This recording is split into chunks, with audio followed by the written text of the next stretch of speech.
Par ce simple mot, les électeurs irlandais ont fait dérailler le processus de ratification du traité de Lisbonne, traité censé réformer l'Union européenne. C'était le 12 juin dernier, 53,4% des votants rejetaient alors le texte. L'Irlande était le seul pays sur les 27 à tenir un référendum sur cette question. Aujourd'hui, un autre mot hante les dirigeants européens. Pourquoi ? Parmi ceux que nous avons interrogés, rares sont ceux qui remettent en question l'appartenance de leur pays à l'Union, et pourtant. La première raison dans mon esprit était le souci de la neutralité du pays. C'était ça, la neutralité. Et nous perdrions notre indépendance si on s'intégrait davantage en Europe. Je ne comprenais pas tout sur ce traité, alors j'ai abandonné et je n'ai pas voté. Il y a un peu de confusion. Je pense que c'est probablement au gouvernement maintenant d'obtenir des clarifications de la part des dirigeants européens. Mais je suppose que c'est un peu le bazar maintenant. J'ai eu le sentiment qu'ils ne nous donnaient pas assez d'informations. C'était l'une de mes raisons. Nous aurions aimé être plus informés. Et puis comment croire ce qu'ils nous disent quand on entend tellement de mensonges pendant des années ? Fintan O'Toole est le directeur en chef adjoint du Irish Times. Il pense que Dublin et Bruxelles ont sous-estimé le débat qui couvait en Irlande sur l'évolution du projet européen, tout comme leur perte de crédibilité. 2 semaines avant le référendum, notre ancien Premier ministre, qui avait gouverné le pays pendant 11 ans jusqu'à cette année, témoignait à Dublin en prêtant serment dans le cadre d'une enquête judiciaire. Et les gens riaient littéralement aux réponses qu'il donnait.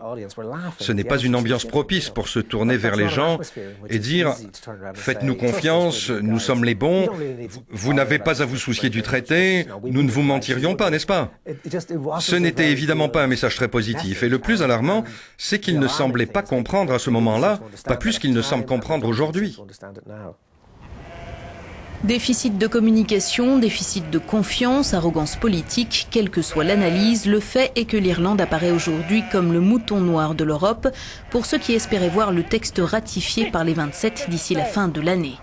Padraig McMahon est le représentant du comté de Dublin au sein de l'Association des agriculteurs irlandais. Il a voté oui, mais seulement après avoir obtenu des garanties du gouvernement sur la protection des agriculteurs dans le cadre des négociations de l'Organisation mondiale du commerce. Nous devons nous battre pour défendre les intérêts des agriculteurs parce que c'est notre rôle. Et chacun a des intérêts différents, mais bien souvent notre sort est lié à la bureaucratie européenne. Les négociations de l'OMC sont un dossier primordial. Les pêcheurs ont eux aussi leurs soucis avec les quotas, les prises illégales, le coût du gazole et tout ça. Mais c'est dans le cadre de l'Europe que nous pouvons régler cela. Et une réponse doit être apportée par l'Europe à toutes ces inquiétudes, sans donner l'impression de nous laisser à l'écart. A feeling that we're not just being left out there. Dans cette zone portuaire de Dublin, les anciens entrepôts et usines ont fait place à des bâtiments modernes. Une mutation qui illustre le boom économique du pays. Ce succès a attiré des dizaines de milliers de travailleurs étrangers, ces derniers temps venus surtout de Pologne et de Lettonie. Mais cette main-d'œuvre bon marché inquiète le principal syndicat irlandais, dont les membres ont voté non au traité. Un sentiment de vulnérabilité renforcé par de récents arrêts de la Cour européenne de justice, comme l'explique ce représentant. Cela nous met dans une position qui nous fait craindre un afflux massif de main-d'œuvre bon marché sur nos côtes. Et à moins que nous n'obtenions des engagements, en particulier sur notre capacité à être entendus collectivement, l'Europe continuera à accorder davantage de place au commerce et à l'entreprise, et moins de place à sa dimension sociale, qui est pourtant ce à quoi nous avions tous adhéré.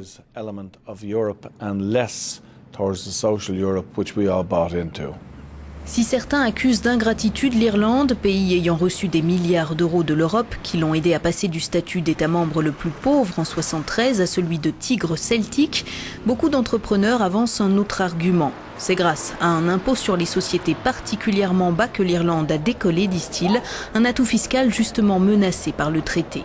Owen O'Brien a dirigé la campagne du Sinn Féin, parti qui a appelé à voter contre la ratification. Son argument phare était la mise en péril de la neutralité du pays.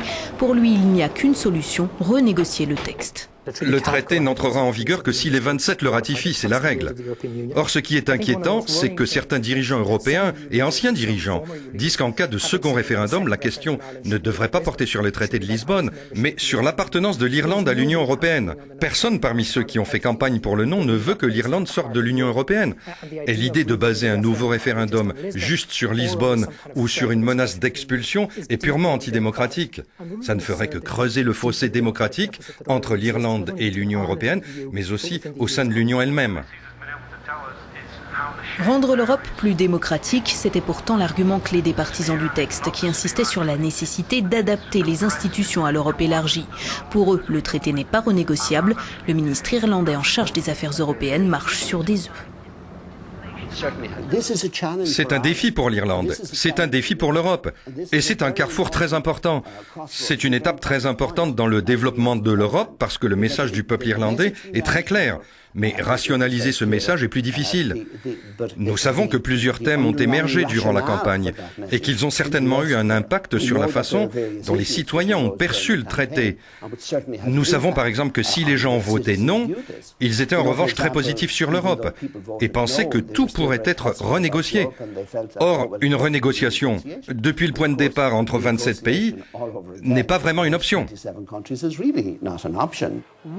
1, 2, 3, 5, 6, double speed. 1, 2, 3. Il y a 10 ans, trouver un cours de salsa à Dublin était impensable. Aujourd'hui, la salle de danse de Joshua ne désemplit pas.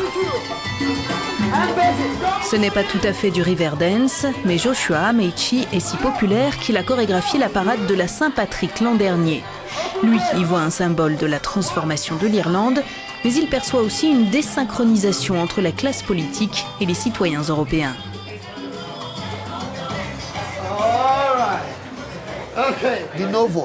Le nom des Irlandais, vous en avez entendu parler. Tout le monde en parle et continuera d'en parler. Mais c'est faire peu de cas des citoyens européens. Il ne s'agit pas de l'Irlande, parce que je suis convaincu que si d'autres citoyens européens avaient l'opportunité de voter, ils voteraient non aussi. Il ne s'agit donc pas de l'Irlande. L'argument qui veut que l'Irlande ne soit pas redevable est faux. L'Irlande est très redevable. L'Irlande aime l'Europe, parce que sans l'Europe, beaucoup de choses n'auraient pas changé. Mais ceux qui prennent les décisions, les responsables politiques à Bruxelles, ici et ailleurs, devraient se demander pourquoi les gens sont si fâchés. Si le reflux irlandais a assombri l'horizon du traité, il risque de ne pas être le seul. Les autres pays ont certes opté pour la ratification parlementaire, mais en Pologne ou en République tchèque, le processus pourrait ne pas aboutir. Plus qu'une crise institutionnelle, c'est une crise identitaire qui semble couver.